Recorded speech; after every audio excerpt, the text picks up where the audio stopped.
Trump के पास युद्ध जीतने का टाइम कम है। ट्रंप फोर्स के पास हथियार कम पड़ रहे हैं। ट्रंप को युद्ध में दोस्त देश नहीं मिल रहे हैं। ईरान ने ट्रंप का सारा प्लान चौपट कर दिया है। जनरल वहीदी की युद्ध में एंट्री से अमेरिका और इजराइल दहल गए हैं। वहीदी ने ऐसी रणनीति बनाई है कि सुपर पावर युद्ध से भाग भी नहीं पा रहा है, जिसकी वजह से अब ईरान में फिर से बंकर बस्टर बम फटने के आसार बन गए हैं, क्योंकि ट्रंप ने ईरान की नेवल पावर के सफाए का ऑर्डर दे दिया है। अमेरिकी जंगी तैयारी तूफानी तेजी पकड़ चुकी है। हॉर्मुज पर कब्जे का यूएस नेवी ने 2 प्लान तैयार किया है। सीएनएन की रिपोर्ट के मुताबिक अमेरिका हॉर्मुज में ईरान के बुनियादी ढांचे और अमेरिका पर भयानक हमले की तैयारी कर चुका है। सुपर पावर ने हॉर्मुज के साथ दक्षिणी अरब खाड़ी और ओमान की खाड़ी में ईरान की नौसेना पर एक साथ हमले की रणनीति बनाई है। इसमें ईरान के स्पीड गनबोट, बारूदी सुरंगें बिछाने वाली जहाजों के साथ साथ ईरानी नेवी के सभी बैटलशिप पर बमबारी शामिल है, क्योंकि ईरान ने ट्रंप के सारे दांव फेल कर दिए हैं। ट्रंप सीज फायर बढ़ाते जा रहे हैं, ईरान शर्तें बढ़ाता जा रहा है। समझौते के आसार दूर दूर तक अब दिखाई नहीं दे रहे हैं। तो फिर इस युद्ध का आखिर क्या होगा? ट्रंप फोर्स का प्लान है कि अब ईरान में उस लीडरशिप का खात्मा किया जाए जो समझौते के कट्टर विरोध में है। ईरान की सेना से जुड़े उन लोगों के नाम भी अब आप जान लीजिए जो अमेरिका के टारगेट पर हैं, जिनका अभी टोटल कंट्रोल है ईरान पर।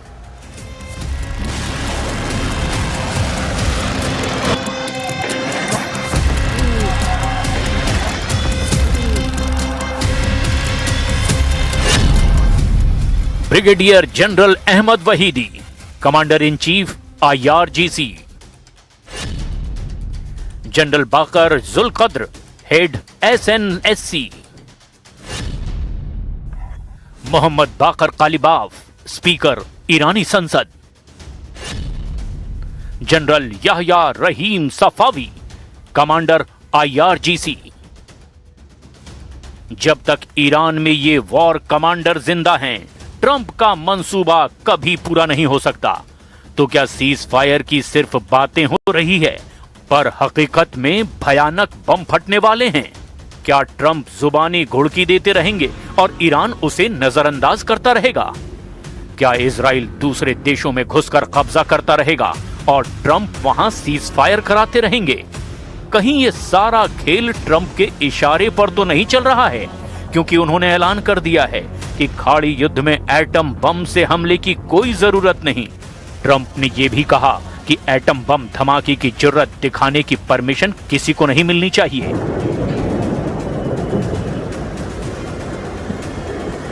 Needed. Why would a stupid question like that be asked? Why would I use a nuclear weapon when we've totally, in a very conventional way, decimated them without it? No, I wouldn't use it. A nuclear weapon should never be allowed to be used by anybody. लेकिन जब सारे हालात Trump के खिलाफ हों, तब भी क्या वो अपनी बात पर टिके रहेंगे? ट्रंप पर ईरान भरोसा करने के लिए तैयार नहीं।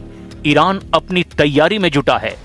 ईरान की लीडरशिप ने ट्रंप को 2 टूक जवाब दिया है कि हॉर्मुज में उनकी नाकाबंदी जब तक जारी रहेगी, समझौते पर ईरान कोई बात नहीं करेगा। ईरान के विदेश मंत्रालय के प्रवक्ता इस्माइल बाघेई ने कहा कि एटमी हथियारों का मुद्दा फ्लॉप हो चुका है।